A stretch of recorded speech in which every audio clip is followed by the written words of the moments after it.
The kitchen table was cluttered with unpaid bills and half-filled homework notebooks, as Emily Carter, a single mother of two, sat staring at the eviction notice in her trembling hands. Her modest apartment in a diverse urban neighborhood had been her sanctuary, the one constant in her life, as she juggled raising her children, Liam, 10, and Sophie, 6, while working long shifts as a waitress. That stability was slipping through her fingers.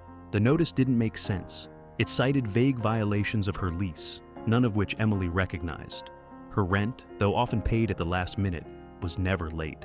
She avoided loud gatherings and always ensured her children played quietly inside. Yet, here it was, a letter informing her she had 30 days to vacate the only home her family had known. As panic settled in, Emily picked up the phone to call her landlord. The response was cold and dismissive.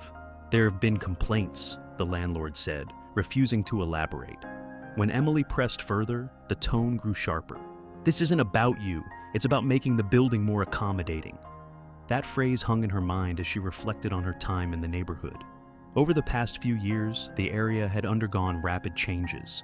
Once affordable and welcoming, it had become a mix of luxury developments and rising tensions.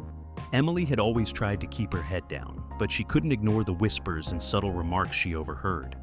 "You don't get it," a neighbor had once told her after a disagreement over parking. "You'll never understand what it's like to live here." It wasn't the first time Emily had felt singled out in a community where her race made her stand out. She'd tried to brush off the comments, chalking them up to misunderstandings or frustrations shared by everyone struggling to get by. But now, with the eviction notice in hand, she began to wonder if there was something deeper at play. Her son Liam broke her thoughts, tugging at her sleeve. "Mom, are we going to have to move?" he asked, his wide eyes filled with worry. Emily forced a smile, hiding her growing fear. "Not if I can help it," she said, pulling him into a hug. But as she stared at the notice again, she realized this wasn't just a battle for her apartment. It was a battle for her family's stability and dignity, one she wasn't sure how to win. Emily Carter folded the eviction notice neatly and slid it into her purse. She wasn't one to back down from a fight, especially one that threatened her children's safety and well-being. The words "violated terms of the lease" played over and over in her mind as she walked to the landlord's office the next morning. She needed answers, concrete reasons why she was being forced out of the only home her family had known for the past 5 years. The Landlords Dismissal.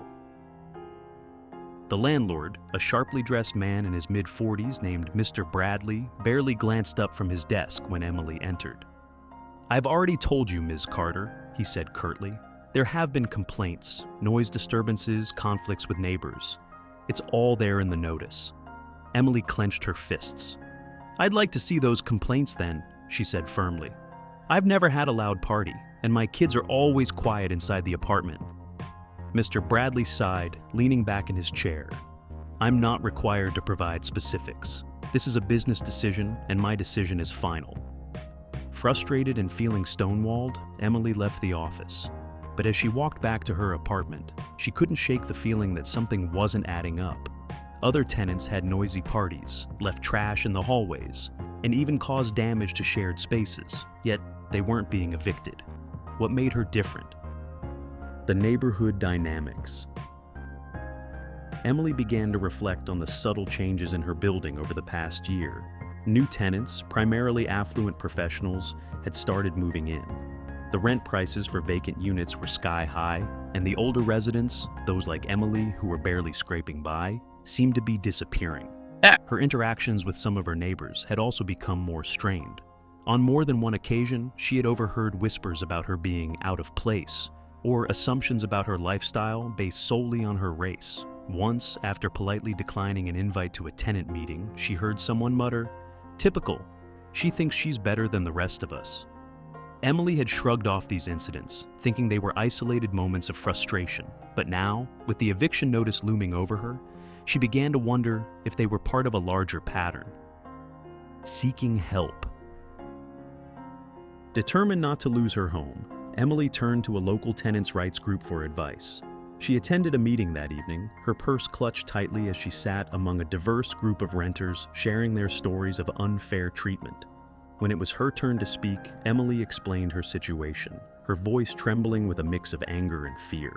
She described the eviction notice, the landlord's vague explanations, and the growing sense that her race was being used against her.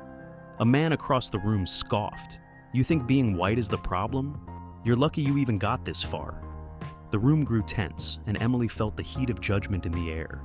Before she could respond, another member of the group, a middle-aged woman named Janice, spoke up. "Let her talk," Janice said firmly. "Discrimination doesn't just happen one way. We all know landlords will use anything to push out tenants they think don't fit." Emily nodded gratefully and continued.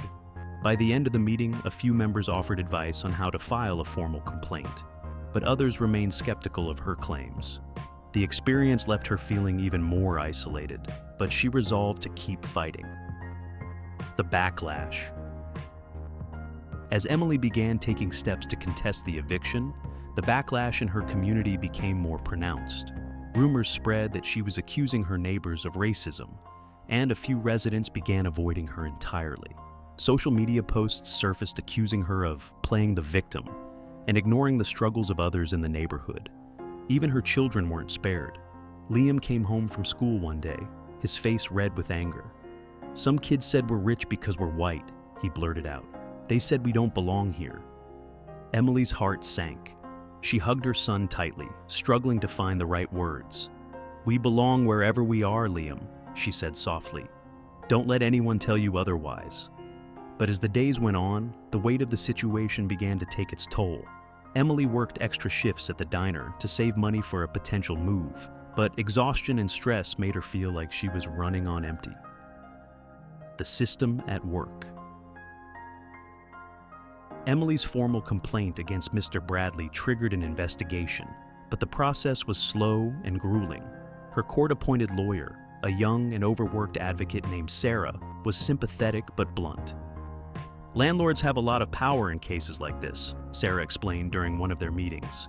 "Unless we find clear evidence of discrimination or illegal practices, it's an uphill battle." Emily's frustration grew as she uncovered more about the building's recent evictions. Several other tenants, mostly older or working class, had been forced out under similarly vague circumstances. It became clear that Mr. Bradley was clearing out units to attract wealthier renters. One evening, while combing through public records online, Emily discovered a redevelopment plan filed by Mr. Bradley. It outlined a vision for luxury apartments and high-end retail spaces, transformations that would only be possible if the building's lower-income tenants were no longer there. A journalist takes interest. Emily's story caught the attention of Rachel Owens, a journalist covering housing discrimination in urban areas. Rachel reached out after hearing about the tenants' rights meeting and offered to help bring Emily's story to light. "This isn't just about you," Rachel said during their first meeting. "What's happening to you is part of a larger pattern. Landlords like Mr. Bradley are using any excuse they can to push out vulnerable tenants." Emily hesitated, worried about the potential fallout of going public. But the thought of staying silent while her children's future hung in the balance pushed her to agree. Rachel's article painted a nuanced picture of Emily's struggle, highlighting her resilience and the broader issues of gentrification and housing inequality. The story sparked outrage on social media, drawing attention to Mr. Bradley's practices and forcing local officials to take notice. A turning point. With the added pressure from the public and ongoing investigations, Mr. Bradley's position began to weaken.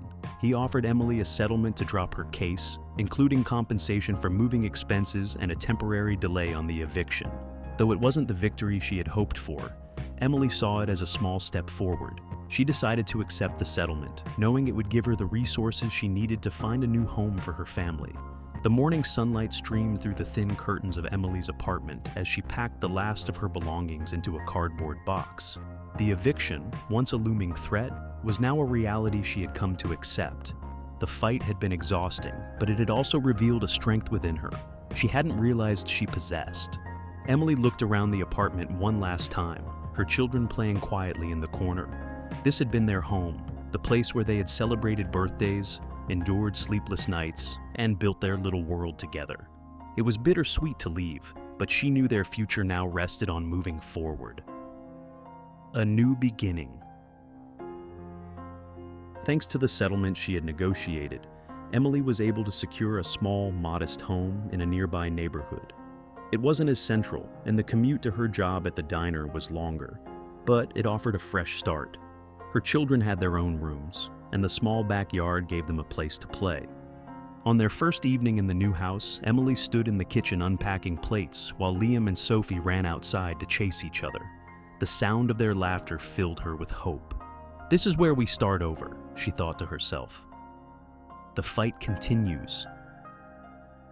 Emily's story had drawn attention far beyond what she ever expected. The article by Rachel Owens had gone viral, sparking conversations about housing discrimination, gentrification, and the experiences of tenants caught in the crossfire. Her fight had inspired other tenants in her old neighborhood to come forward with their own stories, creating a ripple effect of advocacy. Together, they petitioned for stronger tenant protections, and local officials began drafting policies to address unethical eviction practices.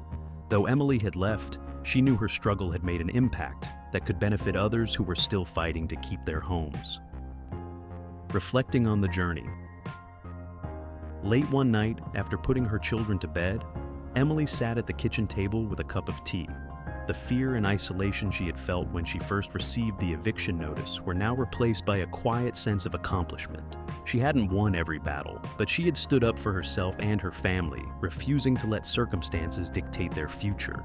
Looking at a photo of her children taped to the fridge, Emily felt a renewed determination. She knew the road ahead would still have challenges, but she had proven to herself and to her children that resilience and courage could carry them through anything. "This isn't the end," she whispered to herself. "It's just the beginning." And with that thought, Emily allowed herself to hope for a brighter tomorrow.